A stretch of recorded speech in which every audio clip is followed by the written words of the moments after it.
नमस्कार दोस्तों, आज के इस वीडियो में हम लोग चक्रवाती वर्षा के बारे में जानेंगे।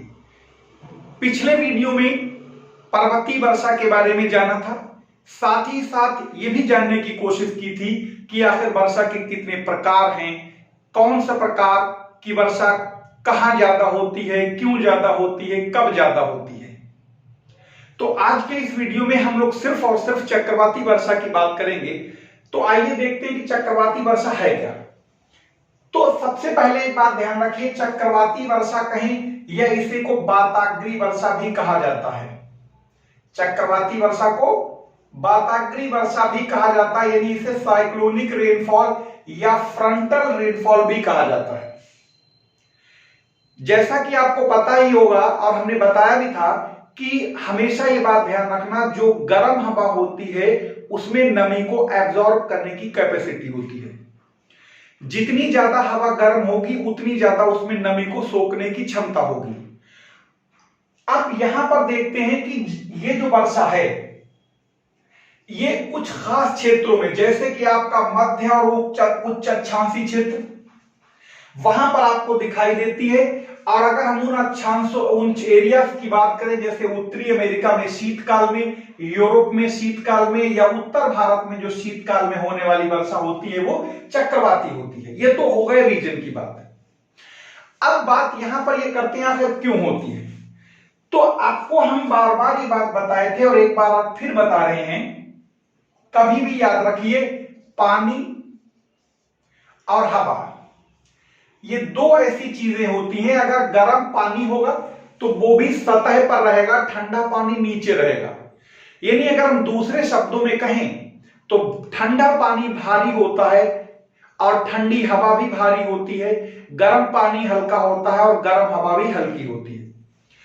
तो एक ये मध्य और उच्च अक्षांशीय क्षेत्रों में ऐसे एरियाज में जहां पर एक गर्म और एक ठंडी हवा एक दूसरे के क्षेत्र का अतिक्रमण करे, यानी ओवरलैपिंग करे, ऐसी सिचुएशन पर जब गर्म और ठंडी हवा एक दूसरे के क्षेत्र में ओवरलैपिंग कर जाती हैं, यानी अतिक्रमण कर जाती हैं, तो ठंडी हवा जो होती है वो भारी होने की वजह से धरातल के नीचे रहेगी, यानी धरातल के नजदीक रहेगी। जबकि गर्म हवा हल्की होने के कारण कहां चली क्या होगी, गर्म हवा हल्की होगी और हल्की होने की वजह से ये क्या करेगी, ये ऊपर चली जाएगी। या यूं कहें कि ठंडी और गर्म हवा की जब टक्कर होगी तो ठंडी हवा भारी होगी, गर्म हवा हल्की होगी, तो ठंडी हवा गर्म हवा को ऊपर की ओर धकेल देगी। जब ये ऊपर की ओर ठंडी हवा इसको ढकेल देगी तो ऊपर की ओर जाने पर आपको पता ही है कि 1 किलोमीटर जाने पर 6.5 सेंटीग्रेड टेम्परेचर में कमी आती है।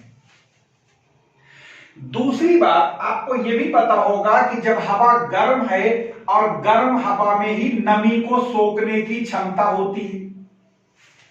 अगर हवा गर्म है तो वो कहीं कहीं से होके आ रही होगी और जहां से होके आ रही होगी उसके रास्ते में जो भी वाटर बॉडी छोटी बड़ी पड़ी होंगी उनसे उसने नमी को एब्जॉर्ब कर लिया होगा।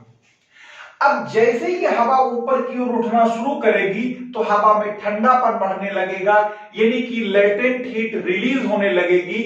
जो पानी वाटर वेपर के रूप में हवा में घूम रहा था अब वो छोटी छोटी ड्रॉप में बदलना शुरू हो जाएगा। यानी इस प्रक्रिया को हम लोग कंडेंसेशन या संघनन कहते हैं। अब छोटी बूंदें आपस में मर्ज होती रहेंगी, यानी बड़ी बूंद में कन्वर्ट हो जाएगी और ये अब ऊपर लटक नहीं सकती क्योंकि बड़ी बूंदें हो गई। वो ग्रेविटी के कारण सब नीचे की ओर गिरने लगती हैं, जिसी को हम लोग वर्षा का नाम देते हैं। तो इसमें खास बात यह है, ये बहुत ज्यादा एरिया पर नहीं होती है। ध्यान रखना, ये मध्य अक्षांशीय और उच्च अक्षांशीय क्षेत्रों में होती है। मध्य अक्षांशीय क्षेत्र का मतलब लगभग 50 डिग्री के आसपास वाले एरिया में, या हाई लैटिट्यूड की बात करेंगे तो मतलब 60-70 अक्षांश के आसपास की बात। जैसे एरिया की बात करें तो उत्तरी अमेरिका में जो जाड़े में बरसात होती है, यूरोप में शीतकाल में बरसात होती है, या उत्तर भारत में जो गेहूं के सीजन पर जो बरसात होती है, इसको चक्रवाती वर्षा कहा जाता है। तो ये ध्यान रखना है कि ये तभी होगी जब किन्हीं दो विपरीत स्वभाव की हवाएं एक दूसरे से ओवरलैपिंग कर जाएं और गर्म हवा हल्की होने की वजह से ऊपर उठ जाएगी, ऊपर उठने की वजह से कंडेंसेशन होगा और जो भी नमी होगी वो सारी नमी पानी के रूप में नीचे की ओर गिर जाएगी। ये जो उत्तर भारत में शीतकाल में बरसात होती है, ये आप पूछा जाता है कि किस फसल के लिए लाभदायक होती, तो ध्यान रखना ये गेहूं की फसल के लिए काफी लाभदायक हुआ करती है। तो इसी तरीके से अब अगले वीडियो में आपको मिलेगा संवहनी वर्षा, और इसी तरीके से आपको लगातार इसी चैनल पर जब वीक जब कंप्लीट हो जाएगी तो फिर दूसरा सब्जेक्ट, यानी आपको लगातार मिलता रहेगा कंटेंट जो आपका आने वाला यूपी पीसीएस 2021 का एग्जाम है उसके लिए, और भी जितने एग्जाम हैं जैसे समीक्षा अधिकारी आने वाला है उनके लिए काफी इंपॉर्टेंट रहेगा।